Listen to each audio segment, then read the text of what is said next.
윤석열 대통령이 여름 휴가를 마치고 오늘 복귀했습니다. 초심으로 돌아가 국민 뜻을 받들겠다.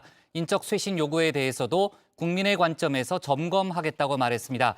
만 5세 입학 등으로 논란을 일으킨 박순애 장관은 잠시 후에 거치 관련 기자회견을 할 예정인데요. 현장 연결해서 자세한 속보 알아보겠습니다. 관련 소식들을 신혜원 체커가 정리했습니다.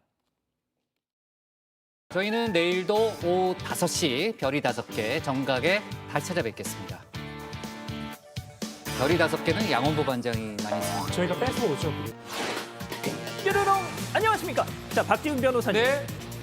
이거 참 사건 반장 앞에 하는 이 정치부 회의를 네. 보신 또 우리 많은 가족 여러분들은 아실 겁니다. 예. 여기까지만 얘기하겠습니다. 약간 표절을 한 것 같습니다. 뭘요? 저희도 표절했습니다. 뭘요? 별. 별이 몇 개가 나온지 모르겠습니다. 돌침대. 예, 괜찮습니다. 우리도 뺏겼는데요. 같이 뺏기는 거죠. 네, 이제는 더 당당하게 외쳐보겠습니다. 별이 5개, 다정에는 5시, 뉴스픽도 5개입니다. 뉴스픽 5 시작해보죠. 자, 오늘 준비한 소식은요. 돌아갈 결심, 그리고 사실상 경질, 칩4, 의사자 추진과 풍계리 산사태로 정했습니다. 네, 윤석열 대통령이 여름 휴가에서 복귀했습니다. 쉬어도 쉬는 게 아닌 휴가였죠. 만 5세 취약 연령 하향, 또 미국 펠로시 하원의장 의전 논란 등으로 국정수행 지지율이 하락세를 면치 못했습니다. 심기일전, 다시 초심으로 돌아갈 결심을 밝혔습니다. 또 떨어졌대요? 여기 물 좀요. 농담으로 생각하실 게 아닙니다. 조금 심각합니다. 여기 물 좀 달. 여러분들 처음으로 이런 휴식의 시간을 가졌습니다. 돌이켜보니까 부족한 저를 국민들께서 불러내서 이 자리까지 오게 해주신 국민들께 감사하는 마음을 다시 한번 갖게 됐고, 결국 제가 국민들께 해야 할 일은 국민들의 뜻을 세심하게 살피고 늘 초심을 지키면서 국민의 뜻을 잘 받드는 것이다. 네, 바둑 용어에 복기라는 것이 있습니다. 앞서 놓은 수를 하나씩 다시 두면서 무엇이 옳았고 무엇이 패착이었는지 곰곰이 생각해보는 일입니다. 자, 윤 대통령의 이번 휴가는 이 복기의 시간이었던 걸로 보입니다. 국정 동력이라는 게 다 국민들로부터 나오는 거 아니겠습니까? 국민들의 이 관점에서 모든 문제를 다시 점검하고 잘 살피겠습니다. 어찌됐든 우리 고맙습니다. 많이 도와주십사 하는 부탁을 드리겠습니다. 자, 오늘도 2개의 여론조사 결과 발표됐습니다. 자, 먼저 리얼미터. 네, 리얼미터 기준 취임 후 석 달 만에 첫 20%대가 나왔습니다. 긍정이 29.3, 부정이 67.3% 기록했고요. 거의 전 연령대, 전 지역에서 부정평가가 높았습니다. 자, 두 번째 KSOI 조사 결과 볼까요? 자, 긍정평가 27.5, 2주 연속 30% 선이 무너졌고요. 이 부정평가가 70.1%, 처음으로 70% 선을 넘겼습니다. 이에 긍정과 부정평가의 격차 40%포인트가 넘게 벌어졌습니다. 대통령이 쉬는 동안 나라는 더 시끄러웠습니다. 윤석열 대통령께 대통령실과 내각의 전면적 인적 쇄신으로 국정을 조속히 정상할 것을 다시 한번 강력히 촉구합니다. 네, 2022년 1월 1일 윤석열 당시 대선 후보는 국민들을 향해 큰 절을 올렸습니다. 이재명 당시 민주당 후보와의 지지율이 역전된 절체절명의 상황에서 부족했다, 저부터 바꾸겠다며 구두까지 벗은 채 절을 올렸죠. 문재인 정부를 보면서 우리는 오만은 곧 독약이라는 것을 잘 알게 되었습니다. 어느 순간 우리 자신에게 그런 모습이 있지 않았는지 되돌아봅니다. 저부터 바꾸겠습니다.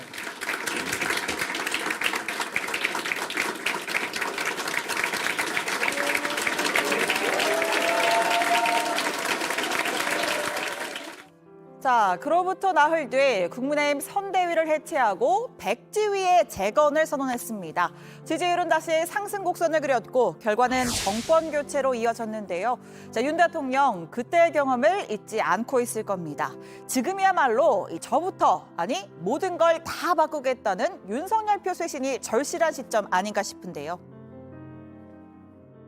낮은 자세로 이거 가지고 안 됩니다. 첫째는 대통령 잘못입니다. 두 번째는 영부인 잘못입니다. 대통령의 지지율을 갉아먹는 그런 내각이 있다면 이것을 저는 미련 없이 과감하게 업차마속하는 마음으로 인적 쇄신은 필요하다 보거든요. 네, 여야 할 것 없이 쏟아지는 인적 쇄신 요구. 관건은 변하겠다는 말뿐만이 아니라 어떤 구체적인 쇄신안 내놓느냐일 겁니다. 윤 대통령의 발언도 휴가 전과는 톤이 확연히 바뀌었습니다. 국정 동력은 국민으로부터, 인사 문제도 국민들의 관점에서 살피겠다는 입장입니다. 박근혜 장관 네. 인사 얘기도 나오고. 뭐 그런 문제들도 이제 바로 이제 일이 시작이 되는데 올라가서 살펴보고 필요한 조치가 있으면 하고 이렇게 이제 일을 해 나가겠습니다. 네, 박순애 장관 거취 잠시 후 두 번째 픽에서 자세히 다뤄보죠. 자, 인적 쇄신은 대통령 본인에게도 해당됩니다. 사상 최초로 도어 스태핑을 하는 대통령, 기자들과 자유로운 질문을 주고받는 대통령이 되고도 불통 이미지가 된 이유, 그리고 측근 채용 논란 등 영부인 리스크가 끊이지 않는 이유 역시 돌아봐야 한다는 지적입니다. 이 여당과의 자중 질환이 아니라 고물가에 허덕이는 민생 속으로 간 대통령, 이런 뉴스를 보고 싶다는 얘기도 들리고요. 자, 이제 다음 주면 새 정부 출범 100일입니다. 위기는 기회라는 말이 있죠. 과연 국민들로 하여금 다시 지지할 결심 갖게 할 수 있을까요? 지지율이 좀 다소 낮지만 국민들이 바라보면서 기대했던 그런 민생 정책, 또 대한민국의 새로운 도약을 위한 기틀발을 세우기 등에 전념해야 될 때라고 보고요. 국민들께서는 또 100일이 됐으면 100일에 대한 여러 성과나 이런 미흡한 점 등을 좀 들여다보고 점검하고 싶어 하지 않겠습니까? 그래서 그런 부분 등을 고민하고 있고요. 자, 바로 두 번째 픽 가겠습니다. 사실상 경질입니다. 인적 쇄신론의 중심에 선 인물이죠. 박순애 사회부총리 겸 교육부 장관, 곧 사의를 표할 것으로 전해집니다. 다정의 회의 중에 기자회견 열 걸로 보이는데요. 초등학교 만 5세 입학과 외고 폐지 등 설익은 정책 추진으로 전 국민적인 반발을 부른 데 대한 책임을 지는 차원입니다. 교육부가 업무 보고에 이런 화두를 던지지 않았다라면 언제 우리가 부모님들의 목소리, 지금 우리 정 대표의 이렇게 가슴 아픈 사연들을 직접 얘기하면서 같이 논의할 수가 있었겠습니까? 지금 말씀 경주고 약주는 말씀이신 것 같거든요. 네, 일방통행식 추진은 물론이고요. 상대와 공감하지 않는 수습 방식도 도마에 올랐습니다. 내 덕분에 이런 자리가 마련되지 않았냐라니까, 자, 어디 달나라에서 온 대화법인가요? 지금 산적해 있는 문제 하나 해결하지 못하시면서 장관님이 제가 위로받으려고 하는 게 아니에요. 네. 국가 책임교육 아무리 말하면 뭐합니까? 실현되지 못하고 있는데, 아무도 부모들이 그것을 체감하지 못하고 있는데. 네, 박 장관이 취임한 지는 한 달 남짓입니다. 첫 교육부 장관 후보자였던 김인철 한국외대 교수 낙마 후에 5월 말이 돼서야 새로이 지명됐습니다. 만취 음주운전, 이 논문 관련 각종 논란이 불거졌지만 여야 원구성이 지연되면서 39일 만에 청문회 없이 임명장을 받게 됐습니다. 좀 전 정권에 지명된 장관 중에 이렇게 훌륭한 사람 봤어요? 다른 정권 때하고 한번 비교를 해보세요. 임명이 늦어져가지고 언론에 또 야당에 공격받느라고 고생 많이 했습니다. 소신껏 잘하십시오. 자, 잠시 지난주 갤럽 조사 결과 한번 소환해 보겠습니다. 대통령이 뭘 잘못했다고 보는지 부정평가 이유를 물었는데요. 가장 큰 비중을 차지한 건 인사, 이어서 경험 부족, 일방적, 소통 미흡, 전반적으로 다 잘못, 그리고 만 5세 입학 추진 등이 꼽혔습니다. 이 각각의 사유마다 박순애 장관의 얼굴이 어른거리는 건 과연 저만의 생각일까요? 국토부 장관이 대통령 업무부 가는 데서 이런 부분 등이 이런 여러 가지 필요하고 공론화지 필요한 것 등이 좀 사상된 채 아주 좀 소통에 있어서 이렇게 서툴렀던 측면이 있고요. 이런 분들을 대통령께서 바로잡아서 이 박 장관은 오늘 전체 장관들이 모인 비상경제 장관회의에도 모습을 드러내지 않고 하루 종일 침묵을 지켰습니다. 이 때문에 한때 박 장관이 사퇴 버티기에 들어갔다는 분석까지 나왔었는데요. 잠시 후에 기자회견을 지켜봐야겠습니다. 자, 이미 돌아갈 시점도 봐뒀다라는 이야기까지 본인 입을 통해 나온 마당입니다. 박 장관이 대학 총장들과의 만담 자리에서 내년 3월이면 학교, 서울대 교수 자리로 돌아갈 수 있다라는 말을 했다고 하죠. 책임지고 소임 다해야 하는 거 아니냐 이런 비판에는 저는 행동이 빠른 사람이다라고 대답했다는 보도가 있었습니다. 네, 오늘의 세 번째 픽 가겠습니다. 칩4입니다. 이 칩4, 미국이 중국을 견제하기 위해서 한국, 일본, 대만 정부에 제안한 반도체 공급망 네트워크입니다. 반도체 분야에 각각 장점이 있는 네 나라가 함께 힘을 모으자는 취지인데요. 이 중국의 반발을 고려해 신중한 태도를 보였던 우리 정부, 결국 마지막 기차를 탔습니다. 미국 측에 칩4 참여 의사를 전달한 것으로 확인됐습니다.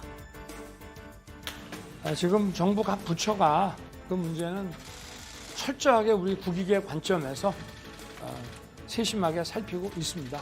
너무 걱정하지 않으셔도 우리 국익을 잘 지켜내겠습니다. 마침 오늘 저녁 박신 외교부 장관이 중국으로 갑니다. 내일 왕이 중국 외교부 장관 회담 갖는데요. 과거 사드 사태와 같은 중국의 보복성 반발을 막기 위해 칩4 참여가 특정 국가, 즉 중국을 배제하기 위한 게 아니라는 점을 강조할 전망입니다. 반도체 외에도 북핵 문제를 비롯해 향후 한중 관계를 좌우할 묵직한 주제가 논의 테이블에 오를 걸로 보입니다.